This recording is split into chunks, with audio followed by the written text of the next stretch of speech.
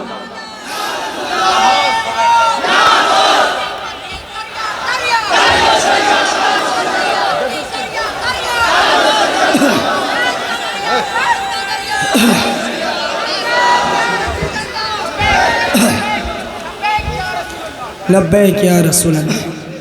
کہاں سے فیضان آیا بریلی؟ خود اعلیٰ حضرت کہتے ہیں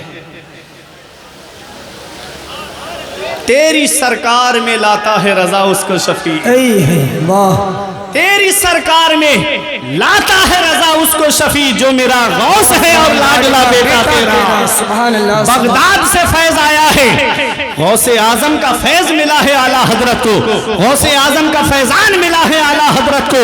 حضرات تو میں عرض یہ کر رہا تھا آج جگہ جگہ آپ کو پیر ملیں گے، اور آپ ہو بہت سادہ ذہن کے کہ جس کا دامن چاہ جو سامنے آیا اس کا دامن پکڑ کر کے آپ بیٹھ گئے، جو بھی چٹک مٹک کے جبے دیکھے اس کا دامن آپ نے پکڑ لیا، جہاں چٹک مٹک کے رومال دیکھے آپ نے اس کا دامن پکڑ لیا، ہاتھ میں 5 انگوٹھیاں پہنے ہیں، اسے پتا ہی نہیں کہ شریعت کا حکم کیا ہے، جو شریعت کے احکام کو پامال کر رہا ہے۔ کوئی نماز کے لیے کہہ دو تو کہتا ہے کہ بیٹا ہم یہاں نماز نہیں پڑھتے ہیں، جب سے مسجد نبوی میں نماز پڑھی ہے چھوٹی چھوٹی مسجدوں میں اچھا ہی نہیں لگتا ہے۔ معاذ اللہ جس کا یہ عقیدہ ہو، سوچو وہ پیر بننے کے لائق کیسے ہو سکتا ہے؟ ارے پیر بننا کوئی آسان نہیں ہوتا ہے، پیر بننا کوئی آسان نہیں ہے۔ سرکار غوث اعظم کو دیکھو، جب آپ کی بارگاہ میں ایک مرید ہونے کے لیے شخص آیا تو آپ نے اسے مرید کیا، بھر گیا، اس کو نائٹ فیل پہ نائٹ فیل ہوتے رہے، احتلام پہ احتلام ہوتے رہے، 70 مرتبہ نائٹ فیل ہوا، 70 مرتبہ احتلام ہوا، نہاتے نہاتے پریشان، غسل کرتے کرتے پریشان، آیا غوث اعظم کی بارگاہ میں، حضور کیا بات ہے، جب تک مرید نہیں ہوا تھا کوئی پریشانی نہیں تھی، جب تک آپ کا دامن نہیں پکڑا تھا کوئی پریشانی نہیں تھی، جب سے مرید ہو کے گیا ہوں نائٹ فیل پہ نائٹ فیل ہو رہے ہیں، احتلام پہ احتلام ہو رہے ہیں، وجہ کیا ہے؟ تو سرکار غوث اعظم فرماتے ہیں پیر بننا آسان نہیں ہے۔ ارے جب تو نے اپنا ہاتھ میرے ہاتھ میں دیا تھا، میں نے تیری تقدیر کو لوح محفوظ میں دیکھا، میں نے دیکھا کہ تیری قسمت میں لکھا تھا کہ تو 70 مرتبہ زنا کرے گا۔ میں نے عرض کیا میرے مولا عبد القادر کا مرید اور گناہ کے کام کرے،